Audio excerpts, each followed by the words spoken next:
Si Alfonso D. Tagle Sr. na mas kilala sa kanyang screen name na Panchito Alba ay isang alamat sa mundo ng komedya sa bansa. Kilala bilang isang masugid na kaibigan at kapartner ni Dolphy. Si Panchito ay nag-iwan ng marka sa larangan ng pelikula at telebisyon sa loob ng maraming dekada. Ang kanyang nakakatawang personalidad at likas na talento sa pagpapatawa ay naging dahilan upang siya ay mahalin ng maraming Pilipino. Sa kwentong ito, ating susuriin ang kanyang buhay mula sa kanyang pagkabata, pagpasok sa showbiz, pag-usbong ng kanyang karera hanggang sa kanyang pagpanaw noong 1995.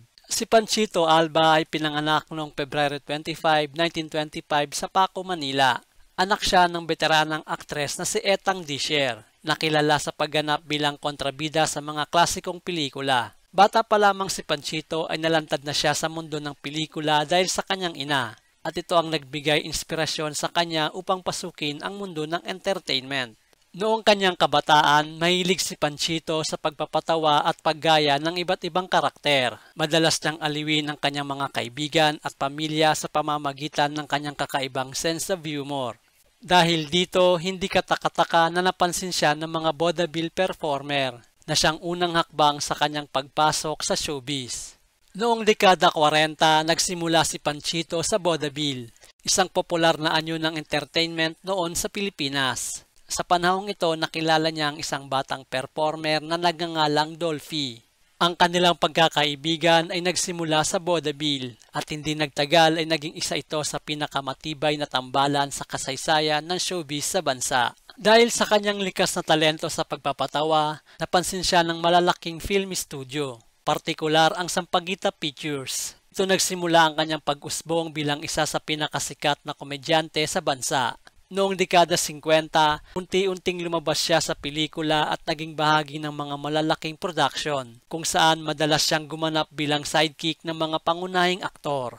Sa kanyang pagpasok sa mundo ng pelikula, agad siyang tinanggap ng publiko dahil sa kanyang natatanging estilo sa pagpapatawa. Ilan sa kanyang pinakasikat na pelikula ay ang Kalabog and Bosyo noong 1959, kung saan kasama niya si Dolphy. Ang kanilang tandem ay minahal ng maraming Pilipino at nagpatuloy ito sa maraming proyekto. Isa sa mga tatak ng pagpapatawa ni Panchito ay ang kanyang kakaibang pagsasalita, kung saan siya ay tila nauutal o may mga maling pagbigkas ng mga salita. Ang kanyang ganitong estilo ay nagbigay ng kakaibang aliw sa mga manonood at naging bahagi ng kanyang iconic na karakter. Bukod sa pelikula, lumabas din si Panchito sa telebisyon. Isa sa kanyang pinakasikat na programa ay ang Buhay Artista, isang variety show na pinalabas mula 1965 hanggang 1972. Dito mas lalo pang sumikat ang kanyang tandem kay Dolphy at mas nakilala siya bilang isa sa mga pinakamahusay na komedyante sa bansa. Sa kabila ng kasikatan, dumaan din si Panchito sa ilang pagsubok. Isa sa mga pinakamalaking kontrobersyang kanyang kinasangkutan ay isang insidente noong 1964 kung saan siya ay nasangkot sa isang mauling incident sa Quezon City. Bagamat ito'y isang malaking hamon sa kanyang karera, nagpatuloy pa rin siya sa paggawa ng mga pelikula at paglabas sa telebisyon. Bukod dito, dumaan din siya sa ilang personal na hamon, kabilang ang mga issue sa kanyang kalusugan. Gayunpaman, sa kabila ng mga ito, hindi nawala ng sigla at kasiyahan si Panchito sa kanyang trabaho. Patuloy siyang nagbigay ng aliw sa masa at pinakita ang kanyang dedikasyon sa sining ng pagpapatawa. Noong dekada 90, patuloy pa ring lumalabas si Panchito sa mga pelikula, bagamat hindi na kasing dami ng kanyang mga proyekto noon. Isa sa kanyang huling pelikula ay ang alias Batman and Robin noong 1991, kung saan muli niyang nakasama si Dolphy. Sa pelikulang ito, pinakita niya ang kanyang walang kupas na galing sa pagpapatawa. Noong Nobyembre 1995, dumana si Panchito ng isang matinding stroke na nagresulta sa kanya sa pagiging comatose. Makalipas ang isang buwan, pumanaw siya noong December 18, 1995, sa edad na 70 taong gulang. Ang kanyang pagpanaw ay nagdulot ng matinding lungkot sa industriya ng showbiz, lalo na sa kanyang matalik na kaibigang si Dolphy, na labis na naapektuhan sa pagkawala ng kanyang long-time comedic partner.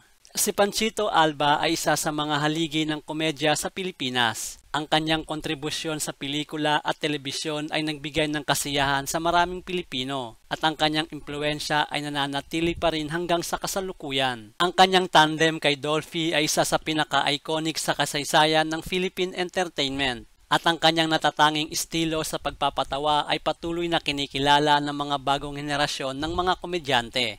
Sa kanyang buhay, ipinakita niya na ang pagpapatawa ay isang mahalagang bahagi ng kultura ng Pilipino. Kahit sa gitna ng mga pagsubok, nananatili siyang inspirasyon sa mga nais pumasok sa industriya ng komedya.